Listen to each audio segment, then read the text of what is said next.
دن کے 11 بجے ہیں۔ السلام علیکم، یہ ریڈیو پاکستان ہے۔ در شہوار توصیف سے خبریں سنیے۔ اہم خبروں کا خلاصہ۔ نگران وزیر اعظم نے کہا ہے کہ آرمی پبلک اسکول پشاور کے بڑے سانحے سے دہشت گردی کے خلاف قوم کا عزم مضبوط ہوا ہے۔ نگران وزیر اعظم نے کشمیریوں کو ان کے حق خود ارادیت کے حصول کی منصفانہ جدوجہد میں پاکستان کی مکمل حمایت اور تعاون کا یقین دلایا ہے۔ الیکشن کمیشن نے 8 فروری کو ہونے والے عام انتخابات کا شیڈول جاری کر دیا ہے۔ حکومت نے آئندہ 15 روز کے لیے پیٹرولیم مصنوعات کی قیمتوں میں کمی کی ہے۔ اور اب خبریں تفصیل کے ساتھ۔ نگران وزیر اعظم انوار الحق کاکڑ نے کہا ہے کہ آرمی پبلک اسکول پشاور کے بڑے سانحے نے دہشت گردی کے خلاف ہماری قوم کے عزم کو مستحکم کیا۔ انہوں نے آرمی پبلک اسکول کے سانحے کو 9 سال پورے ہونے کے موقع پر اپنے پیغام میں کہا کہ 9 سال پہلے دشمن نے دہشت گردی کے ذریعے جنگ میں اس قوم کے حوصلے کو پست کرنے کی ناکام کوشش کی۔ وزیر اعظم نے کہا کہ پوری قوم کی ہمدردیاں ان والدین کے ساتھ ہیں جن کے بچوں نے اس سانحے میں اپنی جانیں قربان کی۔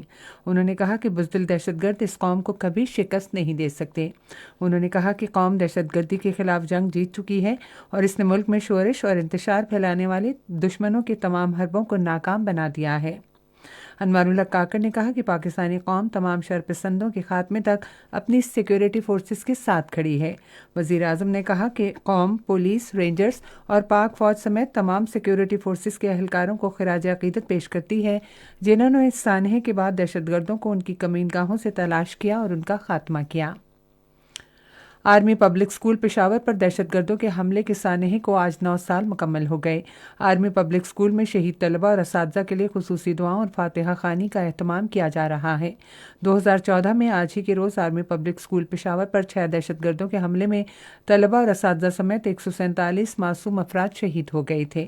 اس سلسلے میں مرکزی تقریب آرمی پبلک اسکول پشاور میں ہوگی۔ نگران وزیر اعظم انوار الحق کاکڑ نے کہا ہے کہ نام نہاد بھارتی پارلیمنٹ یا عدالتوں کی جانب سے کوئی بھی یک طرفہ فیصلہ کشمیریوں کے لیے ناقابل قبول ہوگا جو تنازع کشمیر کا ایک اہم فریق ہیں۔ انہوں نے مظفر آباد میں ایک JK TV کو ایک انٹرویو میں کشمیری عوام کو ان کے حق خود ارادیت کے حصول کی منصفانہ جدوجہد میں پاکستانی قوم کی مکمل حمایت کا یقین دلایا۔ انہوں نے کہا کہ تنازع کشمیر کے حل کے بغیر پاکستان کی تکمیل کا تصور ادھورا رہے گا۔ وزیر اعظم نے کہا کہ کشمیر کا تنازع اقوام متحدہ کی سلامتی کونسل کے ایجنڈے پر طویل مدت سے زیر التوا ہے جو اقوام متحدہ کی سرپرستی میں اس تصواب رائے کے ذریعے ہی حل ہو سکتا ہے۔ الیکشن کمیشن نے سپریم کورٹ کے حکم پر عمل درآمد کرتے ہوئے گزشتہ رات 8 فروری کے انتخابات کے لیے انتخابی شیڈول جاری کر دیا ہے۔ الیکشن کمیشن کے اعلامیے کے مطابق کاغذات نامزدگی رواں ماہ کی 20 سے 22 تاریخ تک جمع کرائی جائیں گی۔ امیدواروں کے ناموں کی فہرست 23 تاریخ کو شائع ہوگی جبکہ کاغذات کی جانچ پڑتال کا عمل 24 سے 30 تاریخ تک جاری رہے گا۔ کاغذات نامزدگی منظور یا مسترد ہونے کے خلاف اپیلیں آئندہ ماہ کی 3 تاریخ تک دائر کی جا سکتی ہیں۔ ایپلیٹ ٹریبیونلز ان اپیلوں کا فیصلہ 10 جنوری تک کریں گے۔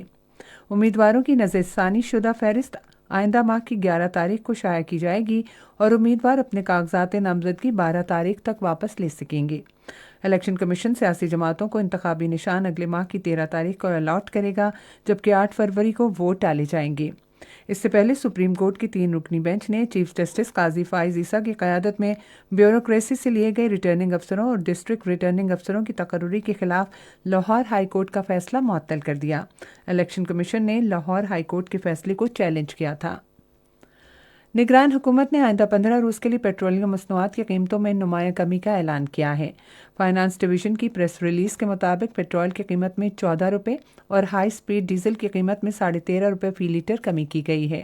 مٹی کے تیل کی فی لیٹر قیمت میں 10 روپے 14 پیسے اور لائٹ ڈیزل کی قیمت میں 11 روپے 29 پیسے کمی کر دی گئی ہے۔ نئی قیمتیں آج سے نافذ العمل ہیں۔ آئندہ سال حج کے لیے سرکاری اسکیم کے تحت نامزد بینکوں میں درخواستوں کی وصولی کا عمل جاری ہے۔ درخواستیں رواں ماہ کی 22 تاریخ تک جمع کرائی جا سکیں گی۔ حج درخواستیں 16 دسمبر 2024 تک کارآمد پاسپورٹ کے ساتھ جمع کرائی جا سکتی ہیں۔ افغان باشندوں سمیت غیر قانونی طور پر مقیم غیر ملکیوں کی ان کے ملکوں کو باوقار طریقے سے محفوظ واپسی کا سلسلہ جاری ہے۔ اب تک غیر قانونی طور پر مقیم 4,33,000 سے زائد افغان باشندے افغانستان واپس جا چکے ہیں۔ غزہ کے علاقے خان یونس میں فلسطینی پناہ گزینوں کے لیے اقوام متحدہ کے امدادی ادارے کے اسکول کے قریب اسرائیلی حملے میں شہداء کی تعداد بڑھ کر 33 تک پہنچ گئی ہے۔ اسرائیلی فورسز نے خان یونس میں الجزیرہ کے ایک صحافی کو بھی ہلاک کر دیا۔ غزہ میں جاری اسرائیلی حملوں میں شہید فلسطینیوں کی تعداد 19,000 کے قریب پہنچ گئی ہے۔ اور اسی کے ساتھ اب تک کی خبریں ختم ہوئیں۔ مزید خبروں اور تجزیوں کے لیے ہماری ویب سائٹ ہے radio.gov.pk اور فیس بک کے link radio Pakistan news official پر براہ راست ویڈیو سٹریمنگ بھی ملاحظہ کیجیے۔